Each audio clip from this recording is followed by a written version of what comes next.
All right, this is my friend Zadika that I just met, and we've had a nice conversation. And one thing, Zadika, I'm curious to get your perspective on is what do people not know about Slovenia that you think is really special for others to know? I would say that we have a lot of understanding with a lot of different cultures and traditions here that we won't, especially us, the young people, we won't really judge anybody in the sense that they are different from us. I believe that we offer a lot of free space Yeah. just for any kind of human being that you are. So a lot of open-mindedness and non-judgment. I have felt that in just everyone being like really friendly and comfortable. A lot of people speak English. Very warm people, I would say. Yeah, it's very cozy here. It's a very nice environment. Yeah, I've definitely felt that.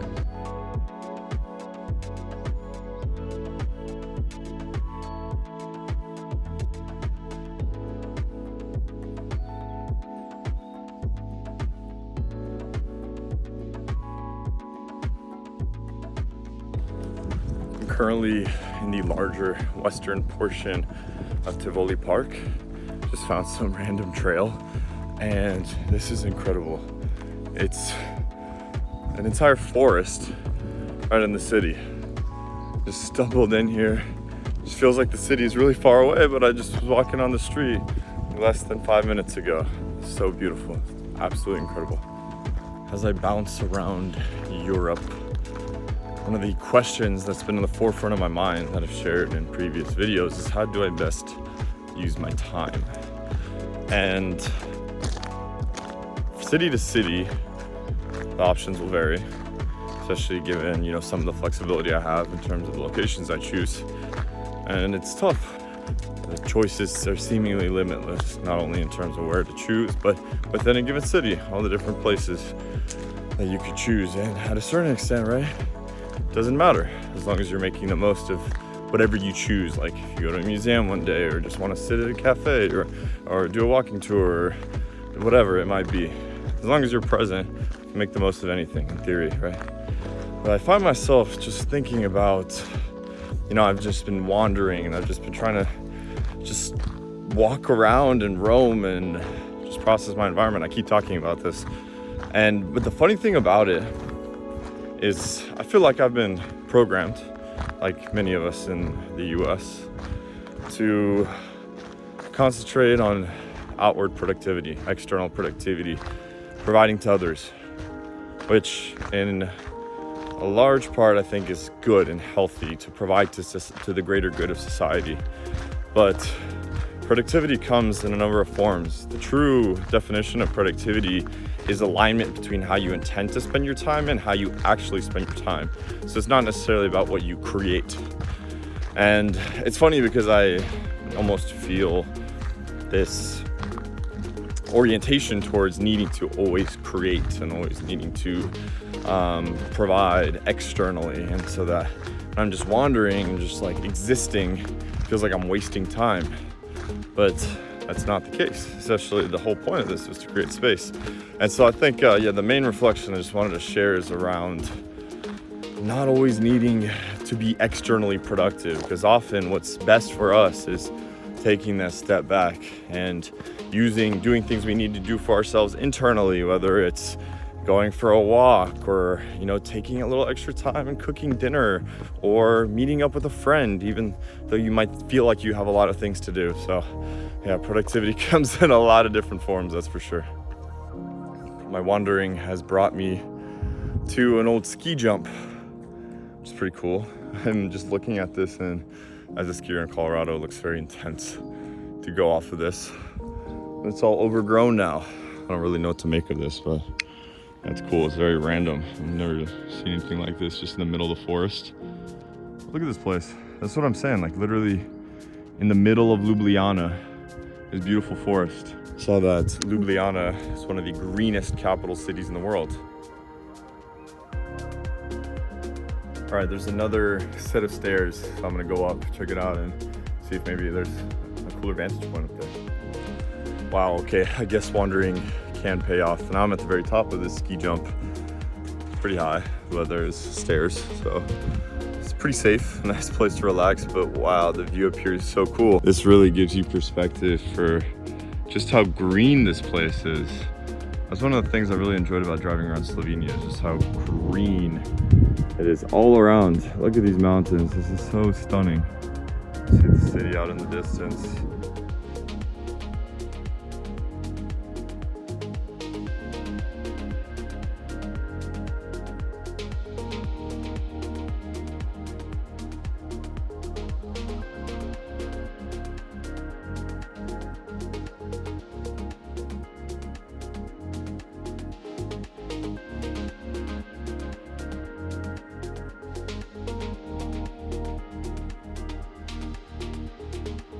All right, I'm here with my friends Jeff and Siti from the hostel, and I've had some good conversations over the last few days about a number of different travel styles. And something I've been reflecting a lot about while traveling the last couple of weeks is what makes for a fulfilling travel experience for myself. And so I'm curious to get both of your perspectives on how you both think about fulfilling travel. You know, for me, we've done like a lot of work trades, and for me, the ability to like come into another country and help people out with something, even though that can just be day-to-day life, like doing their dishes, helping with their laundry, helping with their kids and stuff like that. Like for me, that's really fulfilling to like fill a need in somebody's life where they need, you know, a neighbor, they need like a friend to like help out and serve them a little bit. So just serving other people and just helping other people, like I find that to be a fulfilling part of our trip, how we're traveling, at least at this point. Yeah. Everybody's going to be different, but we've done several work trades on our trip, and it's been pretty nice. That's pretty special, especially at that point. You're embracing more of the mundane aspects of day-to-day life, but then you can notice more of like the subtle nuances, especially we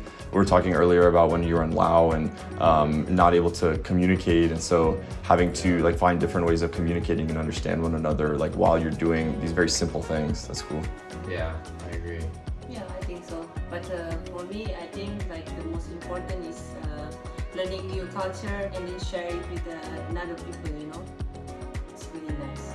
Yeah, definitely. I think especially with you both, like for example, staying in the hostel, like being able to share stories, it's good for all of us to be able to broaden each other's perspective, right? Yeah, that's what's great about hostels. It's so much better than the bed and breakfast in the hotels. 'Cause you've got the community here and you can feed off each other. Everybody learns from each other, and that's what we travel for. It's great education. Yeah, this morning where I was just like eating breakfast and we like chatted for like 30 minutes about everything. Yeah, we broke it down. Yeah, appreciate it. Thank you both for sharing your thoughts. You know, man. Nice meeting you, man. Yeah, likewise. Yeah, the journey. Hopped on a little bike that I rented from the hostel I'm staying at, and I'm alongside the river. It's so bikeable here, and Ljubljana is just such a peaceful place. Very conducive for biking, nice for walking, not as touristy as some of the other European places I've been. Yeah, highly recommend.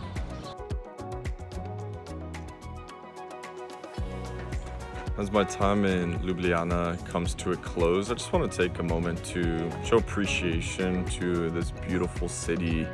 It's so green, it's so bikeable, the river's beautiful, it's nice slower pace, and so many nice park areas, which I very much appreciate in my travels, just to find some peace and quiet. And I really am reminded a lot of back home, or at least the home I've had recently in Denver, Colorado, and having access to the mountains so close. And I'm struck with thinking about this idea that I was recently reading in a book called Vagabonding by Rolf Potts. He talks about finding things exotic when you travel to a new place that you already have at home. So for example, it's like kind of the concept of the grass is greener on the other side. So here, for example, the city itself is much different than Denver, but the surrounding area with the mountains and the Alps, it feels similar to driving out to the Rocky Mountains in Colorado. And the point that I'm reminded as I think about is just twofold, I would say. First, in finding appreciation in the things you already have in your own city, because often when we're in a new place with a foreign language and a foreign environment, we appreciate them as novel, but there's so many similarities to our own experience. And with that, there's this sense that depending on where you live, like you can be more of a traveler in your own city by visiting coffee shops or just sitting in park spaces and just enjoying public spaces to observe the rhythms around you. And I think the essence of this thought is just seeking to be more mindful about what's in front of you rather than seeking what's outside of yourself. Because in travel, there is this common notion of like escape and finding new places, which I think is valuable in a number of ways. But ultimately, whether you travel or not, and depending on what kind of travel you are, there's still always so much value that can be just found in your own backyard, right? It's just about finding some level of appreciation within that. So yeah, but with that being said, I really feel a lot of gratitude for being able to spend some time here, resetting, taking it easy, biking earlier today, and just finding and discovering a new place, because Slovenia is really beautiful. I really hope that I can come back here to explore more of the Alps and just drive around and explore some more of the nature, maybe stay out in Lake Bled. That's probably, I would say, one of the biggest things I would have possibly changed is maybe staying at Lake Bled for at least a couple nights, because it was just so relaxing out there. But overall, nothing but good to say about Slovenia and Ljubljana. So with that, thank you so much for watching, and I hope you have a wonderful rest of your day. See ya.